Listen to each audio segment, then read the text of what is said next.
All right, once again, everybody, welcome to this week's masterclass. As always, pull up the Q&A tab if you're with us live, and on the replay, the majority are. Go ahead and type in some notes via Google Doc, Notepad, pen and paper, whatever works best for you. The most important part is to do the homework and optionally send in your homework if you like some feedback. We always love having that be part of the program. And with that, let's get into this week's poll. We asked, out of these four, what was the biggest obstacle when you first joined? And honestly, almost down, oops, there it goes. Almost down the middle there, we had fear of prospecting was number one. Number two was didn't know enough people. And way behind is no motivation and no skills. Very interesting. I guess they kind of a little bit hide in the fear of prospecting skills. There's a lot of carryover here, but yeah, very interesting. The biggest number one was fear of prospecting. And of course, didn't know enough people was number two. So good stuff. I'll go ahead and, if you have any issues with accessing any of your bonus content, and always have a lot of new people on every single week, make sure to let us know. We want to make sure you have some audios in between all of these classes. So let's get into this week's class. With that, Tom, I will throw it over to you.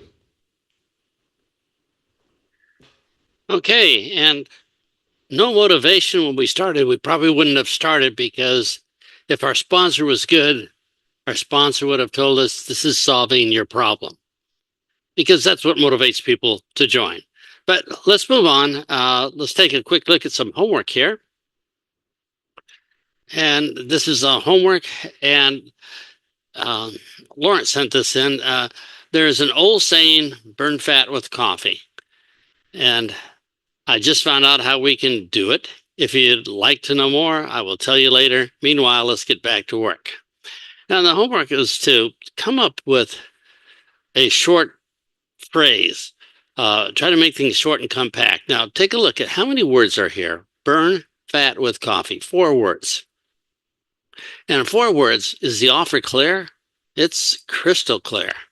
Is it motivating? Yeah. Does it attack a problem? Yeah, people want to get rid of fat. They say, well, that's a really good one, but I don't have one for my business. Well, that's why we do homework, is so we come up with this. And you say, well, was that the first one Lawrence came up with? Probably not. It might be version 5 or 6 or 7 or 8. Most of Keith's and most of mine are several versions down the road. But when you get it down to just 4 words, some interesting things happen. Your message can become viral. It's easy for people to remember so they can repeat. And that's how viral works. So if it takes too long to explain what it is, or it's a very complicated concept, the chances of it going viral are just about 0. It's not going to have legs or motivation to carry on itself. You'll have to constantly push and push and push. So a simple message for our business might be one of the coolest tools that we give our brand new team members. And they say, wow, with just this, I can go out. And you say, well, what's another example? All right, so here's the second example. He sent in 2 gummies per day, take the fat away. I just found out how we can say goodbye to fat with 2 adult fruit snacks per day. If you ever like to know how, then we should talk. Of course, he's using then we should talk. You say, so can we make that even shorter? I don't know. But you might say, do we need to say that they're adult fruit snacks? Maybe we can say just 2 fruit snacks. And what we're doing is always refining it, thinking it through, maybe look for certain words that we might say that make people cringe or their eyes glaze over, looking for what works and what doesn't work. Don't get involved with really long explanations or creating these massive funnels and campaigns unless we have a good message first. So this is one of the coolest things about doing homework over and over again and constantly improving. So let's move on. Somebody sent in, your master classes are so much cheaper than a single coaching session. Thanks. So nice testimonial. We're always happy to receive these.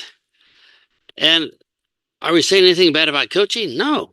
What we're saying is What if you came to coaching bringing a bunch of skill and information already, so your coach wouldn't have to teach you that? So what would the coach be teaching you?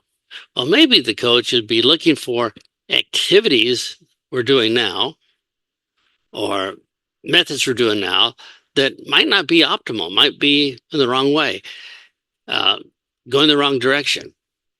And the problem is there's an old saying of when you're in the swamp and your butt is up to alligators, it's hard to think about something else. So when we're in the middle of something, it's kind of hard to see around what's really going on. So that's the purpose of a coach, to start giving you directions. So the more that we can bring when we go into coaching, the easier it's going to be and faster it's going to be for the coach to help us to move forward. Let's get on with our subject, which is getting people to say, all right, I'm not good enough now. Let me invest some time, money, energy, and get new skills. And we're always amazed at how resistant people are to learning new skills. They say, oh, no, I'll just kind of wing it. I'll just be extra motivated. I'll listen to another Tony Robbins tape and walk across coals one more time, but won't take the time to maybe learn a great 4-word viral offer. So our homework from 2 weeks ago was we talked about 2 questions that can prepare our prospects' minds so they need to learn new skills. Now, why are we using questions? Remember, when we ask a question, they have to stop and listen. And when they answer the question, they're literally selling themselves. So when people sell themselves, it's going to have so much more credibility than when we come up with an answer. So remember the 2 questions? If you don't, here they are again. Question number 1. Do we want to get better? When you ask that for a new team member, what are the choices? Yes or no? We're asking the correct question. And then the answer is always going to be yes, I want to get better. And then we ask, do you want to get better faster or slower? Then we ask, faster, but how do I do it even faster? And you can say, well, you can guess. You can do trial and error. You can go out and get a whole lot of experiences. Or maybe you can find out what some other people are doing successfully and start from that point so you get there faster. So remember, if we can get them to sell themselves, we don't have to convince, we don't have to persuade, we don't have to manipulate, we don't have to threaten. They figure it out themselves. We have to ask it in a question format. Now, when we do this, we have to think about the human element. And that is, we don't want them to feel embarrassed that, well, you're kind of dumb, you're starting, you don't know anything. So we can start by saying there's no shame in not knowing skills when we start. You see, nobody knows how to be an engineer before they go to engineering school. But we tell them the shame is in refusing to learn the skills after we start. Now, nobody likes shame. They remember shame from in school. They stood up doing a public speaking class, and it turned out bad, and they were embarrassed. Their face got flushed, and they stuttered, and it was a bad experience. People remember bad experiences. People hate being embarrassed. But it happens all the time. So when we use the word shame, it does have a nice emotional effect on people to say, I don't want shame, so I shouldn't refuse to learn more skills. Say, okay, that seems kind of a good way to start. But how do we start getting these new skills inside their head and make it easy for them? So let's look at the next factor here. And that is how humans learn. Humans learn faster when they can relate to examples and analogies or stories. Think about how the human mind learns. If you've been to some classes in school, they talked a whole lot of theory, not really how to, and now we're kind of forced to kind of come up with that and kind of focus it on something and come to our own conclusion. It is pretty hard to do. The human mind is not really set up for that. the human mind says, all right, I can learn from stories, because we used to sit around the campfire and people told stories. If you see that lizard out there, don't pet it. It's actually a giant dinosaur. It'll eat you. So we learn by other people's experiences through stories. And so our human mind says, whenever somebody tells a story, we just got to listen to it. So our human brain has very small limits. We can only have one thought at a time. And because of that, the human brain says, I got to use something called heuristics or shortcuts. For me to learn something, I want to find the quickest way of doing it, because I need my brain power to be thinking about what we're going to tell my boss later on today and what we're going to do tonight. And all these other things are lining up, pressuring people's brains. So the shortcut or heuristic is not really the best way to think, but we do this all of the time. They say, well, what's an example of that? You say, well, if you're with a particular political party and you have a program in your mind says, I believe the background or what this political party believes. So that's a shortcut. Rather than judging everything the speaker says for the political party, you just start accepting it as true. You're not very critical thinking because you don't have that much bandwidth or extra brain power to do it. We use shortcuts all the time. The human brain is extremely flawed. It has huge limits. Once we understand this, it's easier for us to work with it. So when we use examples and analogies, what we're doing is saying, all right, here's a new idea. I don't have to think it all the way through if I can compare it to something I already know. You say, well, how does that work? People say, well, this tastes like. Now think about it. We used to do this experiment in workshops. We say, turn to your partner and explain to your partner the taste of chocolate. And it was very difficult to do. And you say, well, and they end up explaining it by saying, well, it's sort of like this, it's sort of like this, it's sort of like this. And they notice, yeah, we try to explain things to people in a way that they get it right away by comparing to something they already know. So an example or analogies are the best way to move a new idea from our brain to their brain. And the idea we want to move is, all right, you don't have certain skills. Let's learn skills so we can get to where we want to go faster. So some examples of analogies. I'll give you a couple that I really like to use. You've probably heard me use this many times. Number one, becoming a pilot. I say, if you're super motivated, you go on the plane and be really motivated.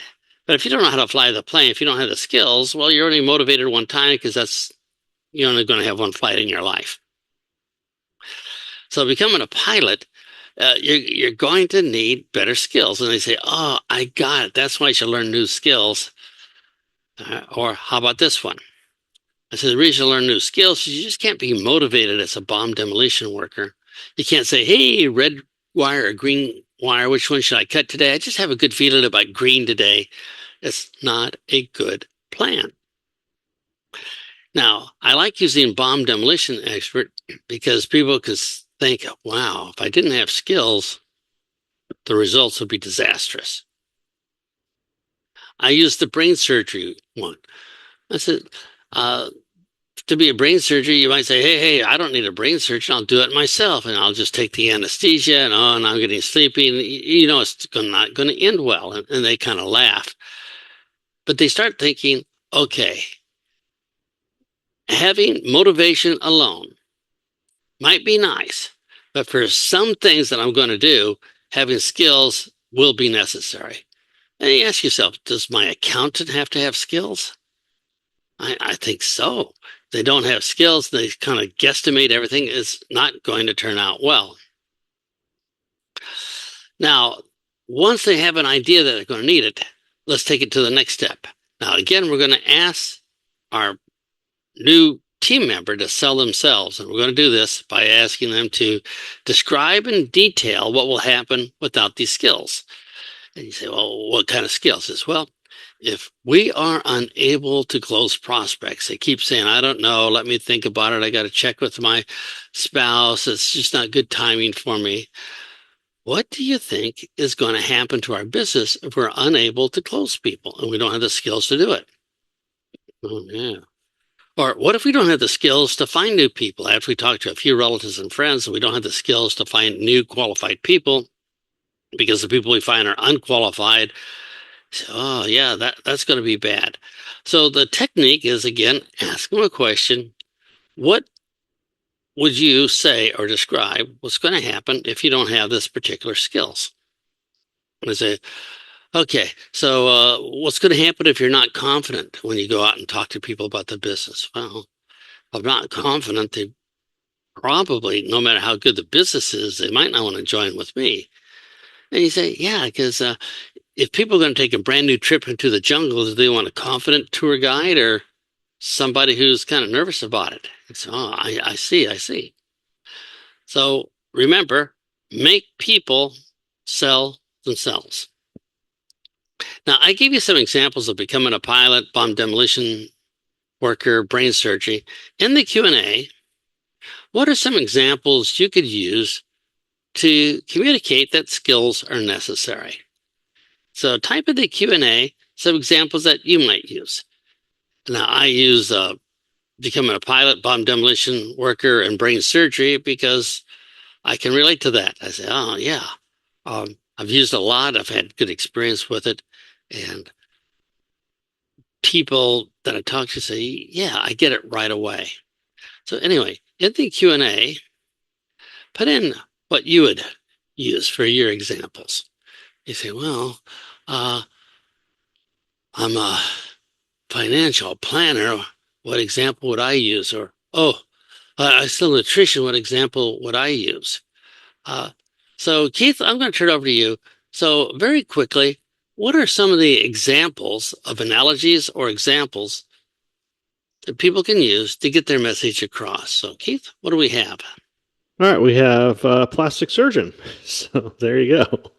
Yeah, definitely need some skills there, and you can use that with a lot of different products and services as well. All right, we have learning how to ride a bicycle, learning how to swim. Absolutely. Baking a cake. Yeah, a lot of these, you'll notice they're really good word pictures, can lead into easy stories as well. So yeah, you can definitely tie it into your product or service, but most importantly part is to get some sort of story out of this. So yeah, keep these coming in. You say, okay, they're starting to understand, yeah, I'm going to need the skills. And I want to learn fast. So what's the next step? Well, remember we mentioned to them that trial and error can work, but is it recommended? And before we have them answer the question, is it recommended trial and error? Let's just take a look at our own experiences. For instance, parenting. Now, most of us, unfortunately, probably did parenting by trial and error. And we know we did it by trial and error because 30 years later, you say, oh, man, yeah, I really messed up there. Oh, I never even thought of this. And we learn from experience. So once we become a grandparent, then we feel like we're an expert to tell our kids all about how to raise children because we've been through it one time. But trial and error can work, but is it the recommended? Well, let's put it this way. Not every child had, minimal parenting. Some didn't work out so good. What's another example? And that would be tying our shoes. Now, if you ever tried to teach a young child to tie their shoes for the first time, you realize, whoa, if I'm going to rely on trial and error, I'm going to be waiting here a long time with my 3-year-old or 4-year-old or 5-year-old, whatever age they decide to tie their shoes. You're looking at someone and says, man, I think they're going to be limited to shoes with Velcro on them because this string tying thing is never going to work. I'm going to have to figure out a shortcut to teach them that way.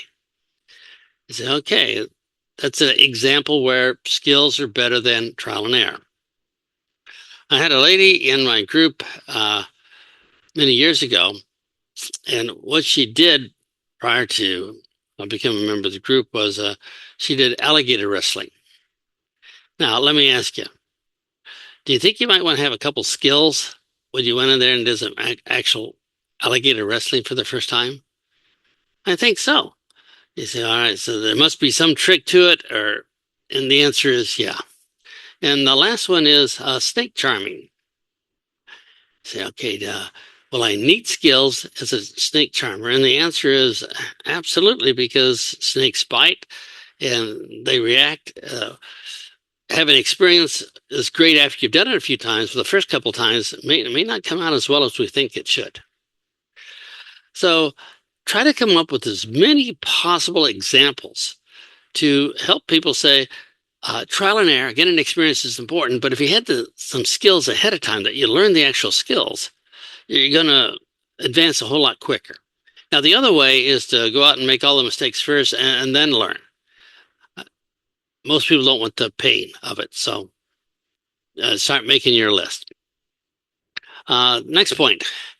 We don't know what we don't know. One of the reasons our new team members won't want to take the time to read a book or go to the company training or something is they don't know what they don't know. They don't know what's holding them back. They don't know what they're missing. So what we have to do is make them aware of what they don't know. Because when they find out what they don't know and they don't have the skills for that, well, that's a lot more important for them to move forward. So remember, people don't know what we don't know. And once you get that across to people, they start saying, whoa, so there's a whole bunch of stuff out there that can possibly make my business like a whole lot bigger. And the answer is, yeah, you don't know about it yet. So let's just take a quick look at how many skills you're bringing to the table. Because we don't all start the same. Some people have a lot of skills in one area. Some have no skills like me when I started. Some just need a touch up on this skill. So there's a sheet that we gave everybody. And if you don't have the sheet, send an email to bigalmasterclass@gmail.com, and we'll send you a copy of the sheet in a PDF format so you can print them off or send it to your team members. And what it is 25 skills for network marketing. It just points out some of the skills that people don't have when they join. For instance, the number one skill there is instant rapport. The instant rapport. I didn't even know what the word rapport meant. I never heard it before I joined network marketing. So what are the odds of me, who studied engineering, scared of a shadow, never talked to people, having rapport skills? Absolutely zero. So on this sheet of paper, you can do this over Zoom or virtually over coffee. Have them make some check marks of what they know, what they don't know, what they need to learn. And let them know that there's no skill in not knowing something, but once we learn that skill, it opens up more opportunity for us. It gives us more chance to talk to more people, or if we talk to a bunch of people, more people will actually react and join. And they say the 4 secret languages of prospects.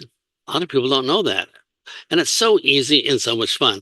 By the way, if you're going to teach them a new skill, what would be a lot of fun, something that everybody laughs and enjoys, is the 4 colors. For some reason, of all the skills in the world, that's the one they connect with the best. So you go down this list here and say, here's what we know now already, and here's what we don't know. What we want to do is learn what we don't know. And you'll be surprised that most people have most of the check marks on the right. Very few people say, well, do I know how to pre-close and close? Maybe not. Do I know magic word phrases? I don't even know what they are. So if you don't have the sheet of paper, send us an email, send it to you right away. Let's move on. Now, we do want to create rapport with the people we're talking to, correct? So what we have to do is tell them facts that they already believe to create that bond. So we're going to start off by telling them that trial and error is fine. And they say, all right, so you're not saying it's bad, because that's kind of like the way I was doing it. We say it's fine for choosing ice cream flavors. I said, well, yeah, they give me a little cup. I try one. If I don't like it, no harm done. Or finding your favorite Netflix show. Oh, yeah, and I can scroll the thing. Yeah, trial and error is okay there. You say, so when it's not mission critical, or you're not going to lose a whole lot of money, it's not a career, trial and error is okay. But here's what trial and error is not recommended for. Number one, building a retirement income. You say, yeah, do I want to build a retirement income based upon trial and error? I don't think so. Or growing a team of 100 plus people. Do you want to do that by trial and error? I don't even know how to start with one person. So no. They say, so trial and error is good. Don't discount it. But it's really not recommended to build your team. That's why we want to get these skills right now. You say, all right, so I think I'm getting people to start believe they have to come up with new skills. But what's a great brain hack? Right? Here's a great brain hack, or a shortcut to their brain. The fastest way to a new belief is experience. The human brains can listen to a lot of lectures, and it might have to hear something many times to be repeated over and over again before it starts believing it.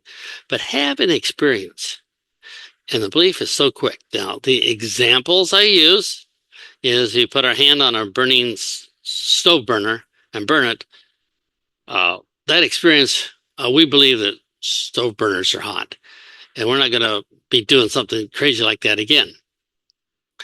So a new belief comes from experience. Now, here's an experience that people have. They get rejected. Now, if you have a rejection, how are they going to feel? I'm going to have a bad feeling. And they're going to replay that bad feeling over and over in their mind. They say, wow. So I'm going to have to give them a positive feeling. You say, all right, well, how would I do that? What kind of skill can I give them so they have a positive feeling? So you teach them the 4-color personalities. You take them out to a mall and you say, all right, let's look at that little 3-year-old kid over there. He's moon dancing. While his parents are looking frustrated. What color personality? And they say, oh, that's a blue personality. That little kid's going to be like 15 more years of stress on their parents. And they feel, hey, I've had an experience where I could use this skill. I feel better. So it's a nice brain hack. Or drug addiction. When people have a high-powered drug, what happens? All this dopamine and stuff is released in their brain. And that experience it gets them to say, I want more and more. So we have to think about brain hacks, shortcuts, analogies, everything we can do to get our message to our new team members' mind that if you improve, your business will improve. Let's move on. Here's the basic program. The reason we get resistance is our new team member has a survival program. The survival program says, if you do something different, the outcome is unknown. I don't like unknown because if something is unknown, I won't see it coming and it might wipe me out and the score will be 0. It's not good for me. So the basic program is people don't want to change. You say, is that true? Yeah, just look anywhere and you say, yeah, people are resistant to change. So if they hesitate learning new things, what can we do to overcome this program? Well, I will point out that we will not be able to overcome this program in the next few moments. The survival program is so hardwired in humans' brains. Why fight it? Instead, here's an antidote.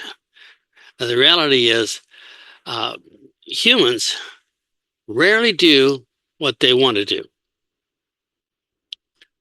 which means our conscious mind, what do we want to do? I want to, wake up in the morning and exercise. I want to eat healthy food, etc. We rarely do that.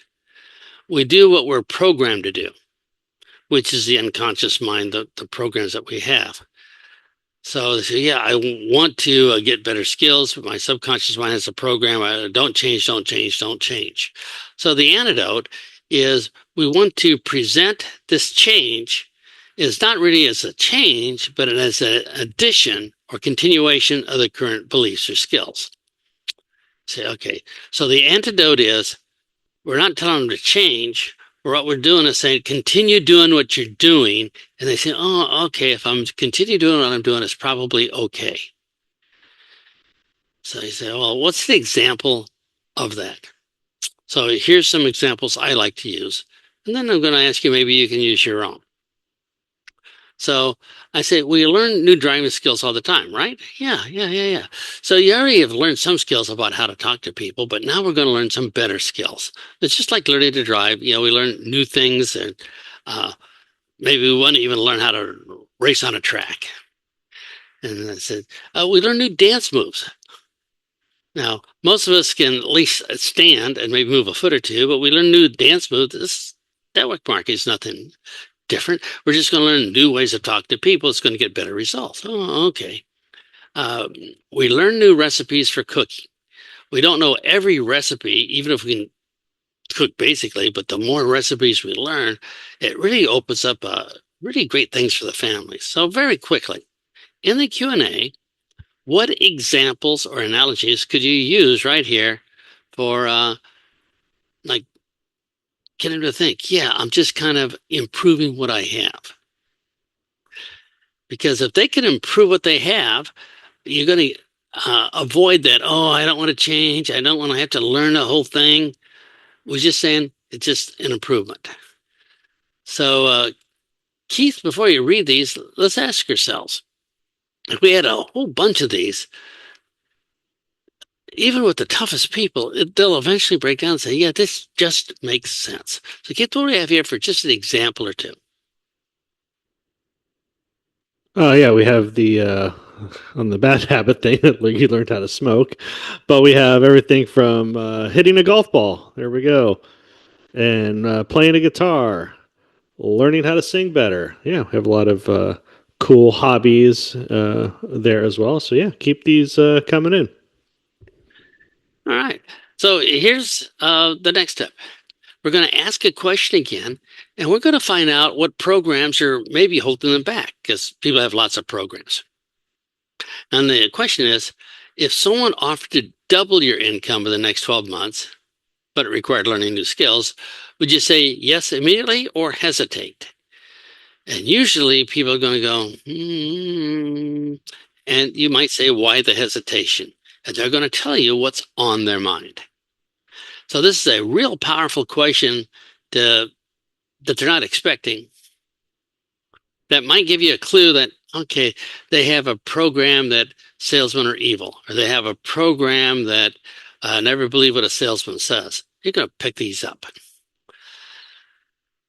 So moving on. Amateurs rely on talent and motivation. And some people come in your business are going to be super talented and super motivated. We all have that happen, and when it happens, hey, that is really, really great. But there's a huge group of people that don't have that. So these are people that can need systems and skills, and they can become more professional and have as much talent as people that come in with talent. So if you are a natural at network marketing and connecting with people, probably none of this will even phase you. But if you're like most people coming in missing a whole bunch of the skills, say, okay, I want to be pro. I'm going to learn these skills one at a time, or whatever pace you want to do it, and get on with it. And every skill we learn, we're going to have new confidence coming out. Now, here is a nice little saying to people.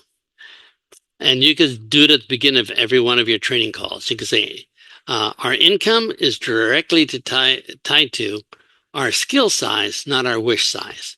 So we can't wish and hope that things happen. We actually need the skills to pull it off, just like cooking or bomb demolition or piloting or whatever example you wish to use. So if you're talking to a group, let's say you had a training meeting and there's a dozen people in your group in the room, or you're doing over a Zoom call. What's a good exercise to get them involved so they say, oh, yeah, I get it. Get them to actually think about it more. So here's the exercise. Make a list of all the skills that you don't have right now. Let's say, do you have this skill? No, write it down. Write it down. And then say, after every skill, just write these words, not yet. And this will help trigger the mind by saying, not yet, which means I will have it in the future. and we're starting to plant the seeds that learning new skills is going to make a difference for them. You say, well, that's pretty cool. I could do that right now on my Zoom calls. But if, let's say you're at a big group and you're asked to speak, you say, all right, so how can I do something to get the whole group involved? So here's a little exercise. Take an index card, a little 3x5 paper index card, pass them out to everybody. And say, on one side right, I'm willing to learn a new skill. And on the back side right, I want to keep doing what I'm doing. And say, okay. So what we're going to do is say, all right, so which side of the card do you want to be on? And just the fact that they had to write it will help plan in their mind. It'll help them remember it, because they had to forget about Netflix. They had to forget about the children. They had to forget about everything just for that moment to write it on the card. Okay, let's do another little exercise. If you had a group meeting, you can ask people for excuses. You could write down all the excuses, or if you're doing a Zoom call, you could type them all up on the screen. And you could actually have like a phony or fake option. It says, who wants to keep this excuse for free? Don't have to pay for it. And people are starting thinking, well, apparently I have a choice to either learn a new skill or keep the excuse. Again, we're making them think. And most people say, even if I got to keep this excuse for free, that's not going to help me at all. Maybe I want to learn a new skill. And you say, well, if I'm really pushing skills and nobody's buying, what's another method? So here it is. Instead of selling learning new skills as the outcome, let's sell the actual outcome. Because isn't that what people want? They don't want how we get there. They do want where we're going. So instead of saying, now we got to learn some closing skills or inviting skills, prospecting skills, color personality skills, instead of saying that, say, do you want this outcome or not? So by asking a better question, we're probably going to get better answers. So here's some examples of questions we could ask. Would you like next month's bonus check to be twice as big as your last one? That's the outcome. And say, well, yeah, well, then we need to maybe add a couple more skills or improve a couple, just like learning new recipes for baking a cake.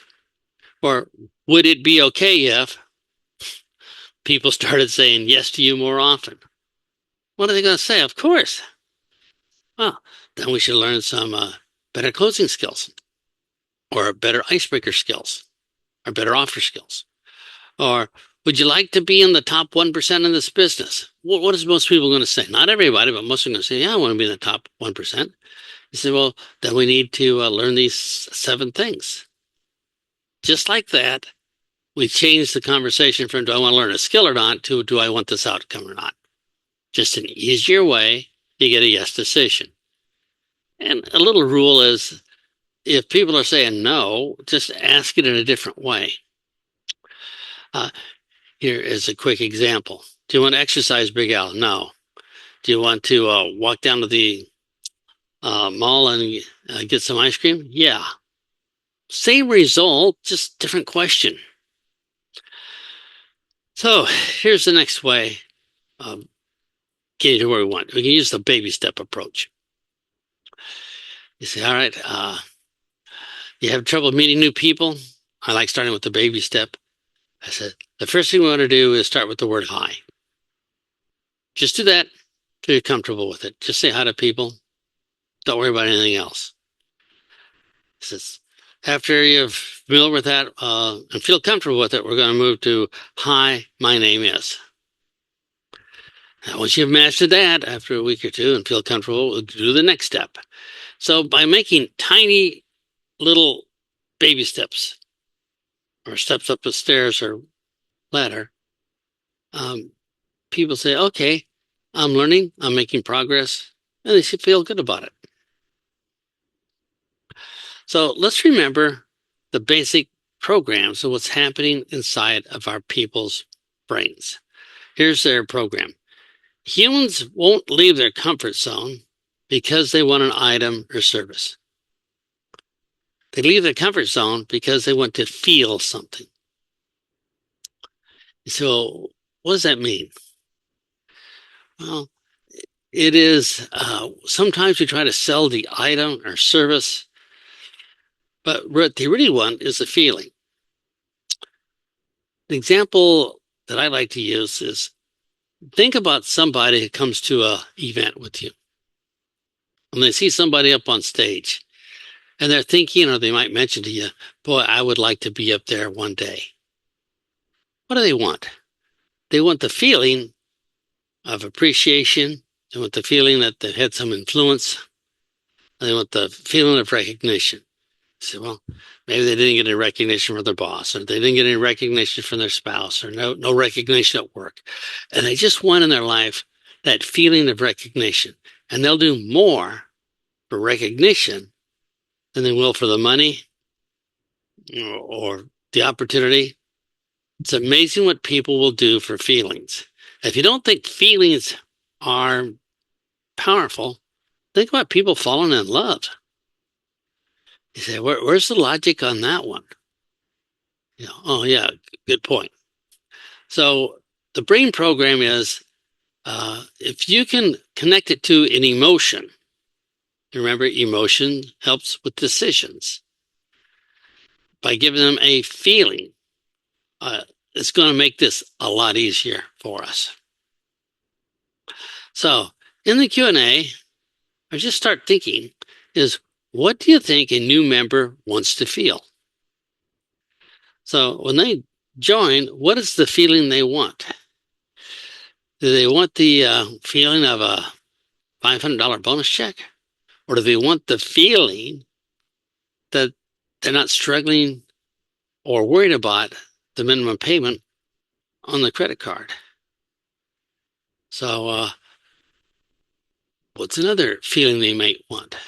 You say, do they really want to lose 3 pounds, or do they want the feeling of people coming up to them at work and say, yeah, what are you doing differently? You just look better. Or do they want, who knows?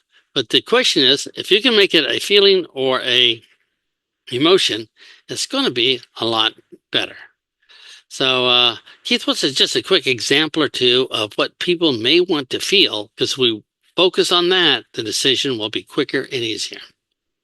Yeah, we have everything from the freedom of driving their own car, not have to worry about others, feeling just unstressed in their life. You know, they have that constant stress, and how their life look like without it. So yeah, keep these coming in. These are good. So you have feelings of driving their own car and feeling stressed in life. Let's move on with a few things very quickly here. It's natural for people to have a fear of change. It's natural. It's just built in. Remember, it's a survival program. So here's a quick shortcut. You could say, I'm going to talk to the villain in my subconscious mind, which is our mind is saying, no, I don't want to change. I don't want to change. You could say, thank you for trying to keep me safe from change, but I'm going to do this anyway. And if you just say that to your subconscious mind over and over again, remember the human mind believes what is repeated. Eventually, a lot of that will go away. You see, that's a fun thing to do. And of course, it's going to be one of our homework. Now, our number one job is to communicate with people who don't think like we do. Remember, our new team member has a totally different viewpoint and experience in our business so far. So we can't get them to think like we do by telling them they are wrong and we are right. That's bad rapport. So it's going to take time to change our team members' thinking on improving their business. So let's be patient with it. It's not going to happen overnight. So next week, we're going to cover the 2-minute story. I do want to mention the 2-minute story is not for group presentations. It's not for recording. It's not for an ad because it's personalized. It requires questions and feedback from the person about the income they want, etc. But we're going to go into the 2-minute presentation skills. This is much higher level than the 1-minute story. Most new distributors start with the 1-minute story. That's great. But the 2-minute story, like Jerry Scribner and many of us use, is just so much more powerful. It just solves so many problems. Some quick homework for us to wrap it up with. If you can this week, do another leadership test. Grab another person and give them that leadership test. Loan them a book to see if they're willing to come back. We probably should do this all the time, because you say, well, the person failed 3 months ago. That's 3 months ago. Let's see what today is like. Homework number 2. Pick a great analogy that you like to use. They say, I don't like the bomb demolition thing, and I don't like the pilot thing. I don't like the surgeon thing. I don't like this, but pick the one that works for you. And the more you use it, the more it becomes a habit when you use it. And number 3, as I mentioned earlier, this is a fun little conversation that we can have with all the negativity and resistance we have in our brain. Have that little conversation with the villain in our mind. Says, thank you for protecting me, but I decided I want to have this feeling or get this accomplishment anyway. And with that, Keith, let me turn it over to you. All right, terrific. I'll go ahead and put up the email address. Oh, zoomed in there. Something. In any case, you'll get an email with, of course, the replay and all the homework assignments, resources, etc. And we look forward to connecting with everybody next week. Have a wonderful day. Thanks again.